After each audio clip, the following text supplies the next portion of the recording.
everyone. Good morning and welcome to the Unitarian Universalist Congregation of Princeton, where in our open and welcoming community we live our message of hope, love, justice, and joy.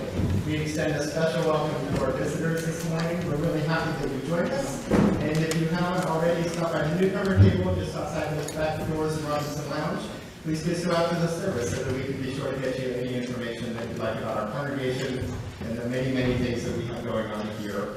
In the back of your order of service, you'll see happenings that has announcements about many of the things that are coming up here at Reed Princeton, including that today we have the spring egg hunt after the service. Kirsten will be waiting outside of the entrance doors with baskets and instructions, so don't just run out there and start grabbing eggs. Wait for to give you baskets and instructions. The bunny has already hidden the eggs, so if anyone runs around out there during the service, leave the eggs alone until the hunt begins. But again, look for Kirsten right outside the front doors. After worship, she'll have instructions and everything that you need. Also, we want to thank everyone who helped with our loaves and fishes outreach over the weekend. Our kitchen on Friday and Saturday was a buzz with people making and assembling meals, which were distributed yesterday in Trenton, and we're all very grateful for your help, especially to Louise Senior, who creates that opportunity for us to care for our neighbors every year. Thank you to everyone who pitched in for that. Next week after worship, we will have a brunch. It'll be hosted by our wonderful Women's Alliance. You can enjoy delicious food, friendship, and conversation. And all of the proceeds will go to support organizations that serve women and children through the grants that the Women's Alliance makes every year. So that's next Sunday after worship. And we're also so excited to announce that Fellowship Night is back. It's been a while, but we're going to have another Fellowship Night on Saturday, April 13th at 6 p.m. in the Founders Room. Fellowship Night offers fellowship, discussions, learning, and fun. This month's program will be Game Night. You're invited to bring a favorite game or try out something new. Pizza will be provided. We ask you to bring a salad or dessert to share if you can. And for more information, you can contact the church office or see Mike Loney, Kathy Bauer-Kogan, or Audrey Pico after the service today. Again, that's Saturday, April 13th, 6 p.m. Fellowship Night. And there ends our announcements. Then now we'll move on with our service.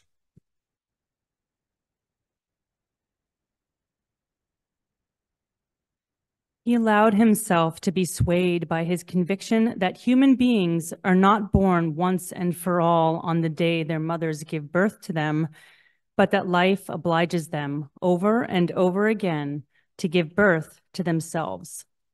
From Love in the Time of Cholera by Gabriel Garcia Marquez.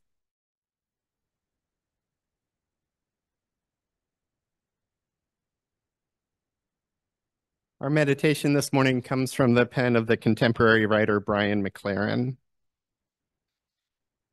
I do not walk on water except in winter, when ice makes the miracle more natural. To me, these days, natural miracles are better, signifying lessons to live rather than shortcuts to take, a more subtle yet more real magic. For me, nature is already as supernatural as it needs to be. The simplest, humblest things, green moss on gray rock, spotted turtle basking in a shaft of sunlight. They are true signs and wonders, wholly significant and wonderful. I used to crave miracles to prove something, most especially myself, my faith, my tribe's exceptionalism. Now, instead of the miracle, I try to keep my eyes open for the meaningful, that these sounds in air or these marks on paper could bear my heart to yours, or bring what you see to my eyes. What could be more miracle? I wish I had squeaky shoes. I grew up in a church where, on Easter, the pastor would lead with a rousing, "He is risen," to which the congregation responded with an equally rousing, "He is risen indeed." As a child, I loved this moment. There were always more people than usual in church on Easter, so the enthusiasm and energy of all those voices in concert was exciting and made me feel like I was part of something I truly believed in. I was taught the miracle of Jesus dying and then coming back to life, just as I had been taught to accept the virgin birth, Jesus walking on water, and myriad other stories from the Bible. I remember specific moments in which I started to doubt some of what I had learned. One in particular stands out to me. Hanging on the wall next to the Sunday school rooms of our church was a picture of the animals heading 2 by 2, one male, one female, onto the ark that Noah had built. I must have been a teenager, obviously old enough to understand the birds and the bees, since I realized that there was no way 2 lions with big, fluffy manes were ever going to be able to repopulate the earth with baby lions. I never asked anyone about it or revealed my doubts about this or any other tale, but I quietly started to let go of my unflagging devotion to what I had been taught.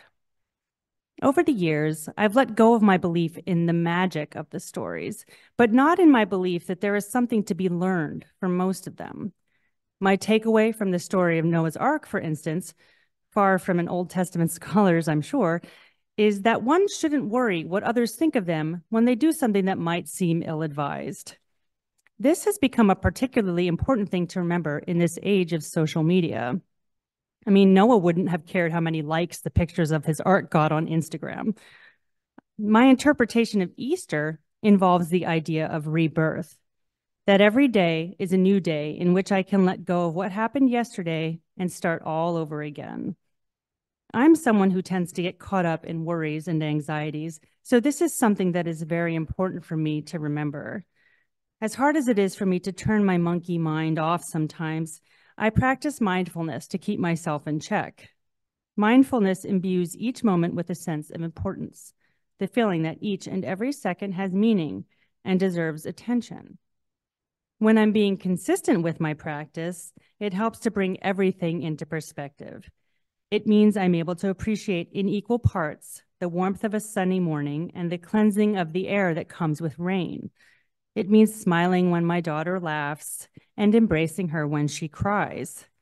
It means seeing each new day as another chance to be a kind, caring human, someone who exhibits empathy and sincerity and offers a helping hand. It means I'm able to roll away my own personal stones and begin again, every second, every minute, every hour. I quoted Gabriel Garcia Marquez at the beginning of the service. He's referred to as a magic realist, an author who writes about the mundanities of the world while also adding magical elements, thereby blurring the lines between fantasy and reality. I love thinking of life in this way. There's all the day-to-day, but most moments can be magical if you choose to live in them and see them that way. To paraphrase the chalice lighting quote, life obliges us over and over again to give birth to ourselves. So perhaps I haven't let go of the magic of Easter after all. May the magic of Easter, the magic of every day, bring you all constant rebirth.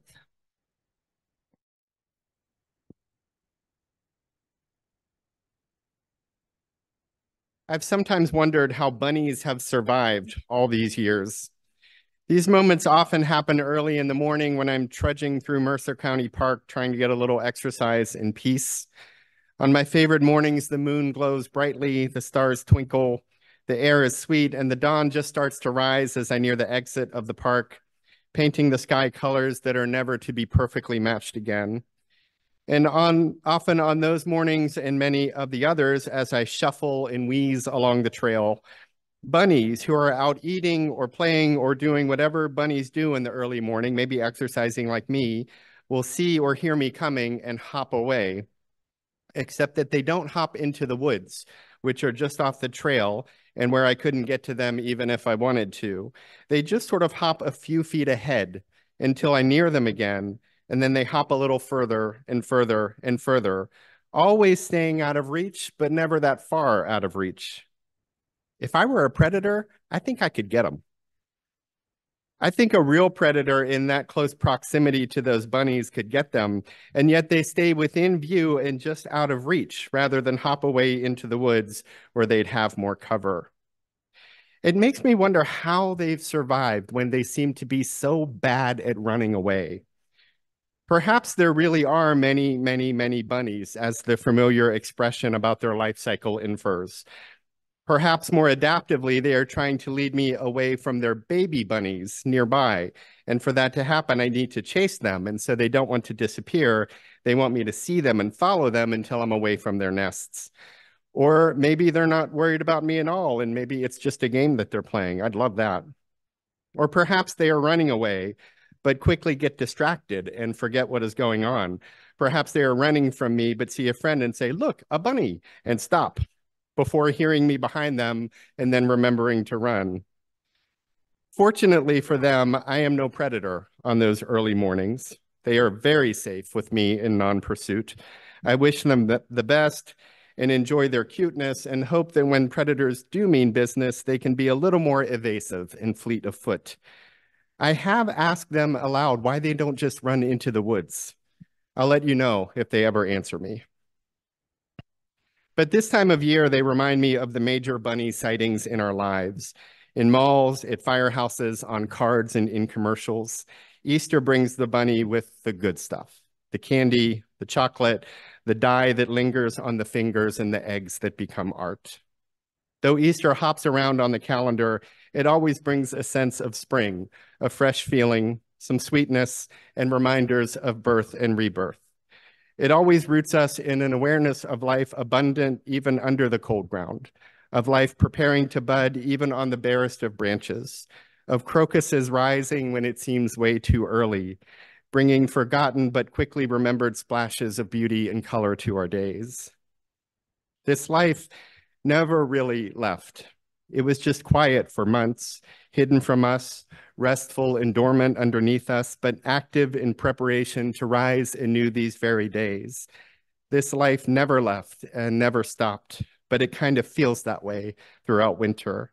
And on those very cold, gray, windy, and dim days when the majesty and miracles of life underground escape our appreciation because the bitter cold can cause that to happen, the rising green, the rising spring, the rising warmth, and the uproarious colors of the coming season can, even in the bitter cold, whisper to us of a coming beauty. They're like that cashier who, on a terrible, horrible, no good, and very bad day, tells us out of the blue that they like our shirt. We are reminded of simple kindness and this instinctive urge within us to connect with one another and to grow the good and be touched by it, even on those terrible, horrible, no good, and very bad days. Perhaps we then turn to cultivate the good as well. We return to it, though the world seems cold. We share the light, though clouds cover the sky and have for months. We lift our eyes and ease into a smile and breathe a breath of peace and gratitude. And in that, we are made new for the moments to come. For that kindness has awakened a goodness always within us, sometimes dormant, but always there. This return to life is at the heart of this highest and holiest day in all of Christianity. This story is variously told in various gospels, but at the heart of it is the crucifixion of Jesus, a political act orchestrated by leaders who feared his rising power, influence, and message of love for God, love for people, and the radical embrace of the least of these, whoever they are. He had followers. To him was attributed miracles.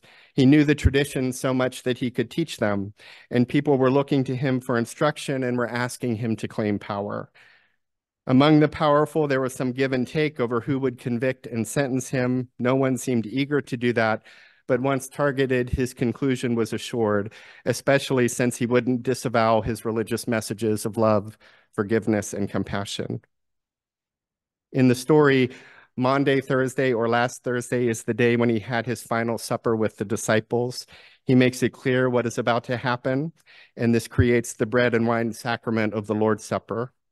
He is betrayed by one of them, who tells the authorities where he is so that he can be easily arrested. When the authorities arrive, he is urged to resist and fight back, but he refuses and is arrested. On Friday, he is tried, convicted, and crucified. The day is called Good Friday, either because good might be synonymous with holy in the Old English lexicon, or because it is the beginning of the salvation, which is ultimately good news. In either case, it's a counterintuitive name because the day is not good. It's not observed as good. It's somber and mournful. The next day is the Sabbath, when law prohibits anyone from tending to his body.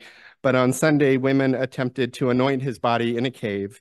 And in various versions, they found that the body wasn't there. The cave was empty. The stone sealing it off had been rolled away.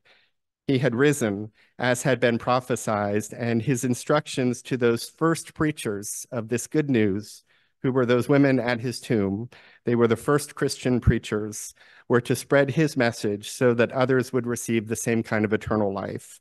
All who did would live in love forever. All would return to the same source of life from which we all came. Death was not final. Life abundant, loving, and peaceful even after death was made real. This syncs seasonally and not unintentionally with this time of year, when we see life return from dormancy almost on a daily basis. The noise of nature picks up in volume. The branches become full of buds and blossoms. The ground, cold and frozen for so long, becomes soft and muddy and fragrant. And in it, we cultivate some beauty and also just watch wildflowers take over fields. Other fields, long unused, become peopled with little leaguers and young softball players.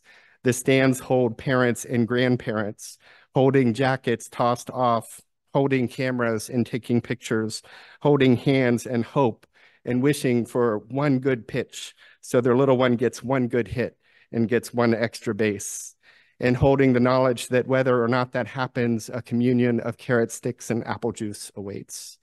As do farmers markets and roadside stands with Jersey tomatoes that aren't quite set until later on, but are still better than what's in the store. And soon the grill will come out and the s'more sticks, and the evening walks unburdened by bundles and instead being ambled about in t-shirts and shorts and open-toed sandals, and may even get a little warm, a little buggy, but coming out of the depths of winter, it's okay. There is so much to celebrate and praise with this return of vibrancy and color, this awakened energy of a planet bursting with wakeful life and activity, this living Gaia inviting us to breathe fresh, free, and open air, to get muddy, to sit in the sun, to sit by the shore, to take in life abundant after such a long and restful time. Each of these are to be greeted as miracles of this season, partly because they happen at all, that all that is has met and merged in an endless universe to produce you and me and everyone we love and everything we are afforded. That upon this tiny blue dot, we are graced by the cosmos, the creator, or whatever image makes you tingle with life. That we are here at all is a miracle, and that life affords us the possibility of friendship, of purpose, of caring for others, and being held by those we love are all miracles. With even one of so many changes or adaptations occurring, none of that would have happened, and yet here we are, and here everyone is, trying to make the most of the miracle that is life, which is the second part of that miracle. The first is that any of this is, and the second is that we can praise it and live in its grace and do our best to share its good news. The second part is that we know it, we're conscious of it, and we can really savor its good news. The good news of this season in our faith isn't really about bodily resurrection. It's about life and love always being able to return. The good news is that the seasons change and live in balance to bring different revelations of what it means to be alive and live with one another. At times we rest and are quiet. At times we are active and make noise. We plant, we sow, we reap, and we eat together the fruit of the earth. And in that shared meal, we are also nourished by friendship and common cause. We keep our table open to the stranger, and we share our sustenance, and we live in each other's interests, for love and service are at the center of what is our good news. All year long, love and service are our good news. And in this season especially, the good news is that love wins. That though hatred and greed reign supreme sometimes, on a hill in Calvary 2,000 years ago, or on Capitol Hill often today, there is a strength and assuredness in love that guides us through the abyss and toward the brighter days to come. It may seem sometimes that love has become so dormant that it has died, but it is always there, always waiting to spring forth anew in hearts and communities dedicated to its good news. Love wins when we practice it, when we live in it and serve out of it, and because we use its universal calls to disallow our own vision to turn toward hatred and greed. Serving love and serving out of love brings hope and life and goodness into being. It doesn't turn us from the despair of the cross. It turns instead into a hymn of hope. It doesn't mimic the hatred that seeks to destroy it. It proclaims instead a new way of being. And it doesn't quiet itself at a tomb. It instead preaches that love has risen and will always rise in hearts, minds, and voices dedicated to its gospel and truth. The gifts of this season and this holy day come hopping toward us every year, symbolized by a bunny celebrated with candy and often observed with a meal of some sort. We celebrate in this life and sweetness and sustenance. And then they kind of hop away, and before long, we're grinding away, living as we must and doing what must be done, and so easily and understandably forgetting the miracle that any of this is and that we even are, forgetting to praise love, forgetting that we are held in grace. But if we hold a little bit of spring, a little bit of Easter in our hearts all year, we can keep some of this newness. We can hold on to some of this gratitude. We can appreciate this grace in every single season.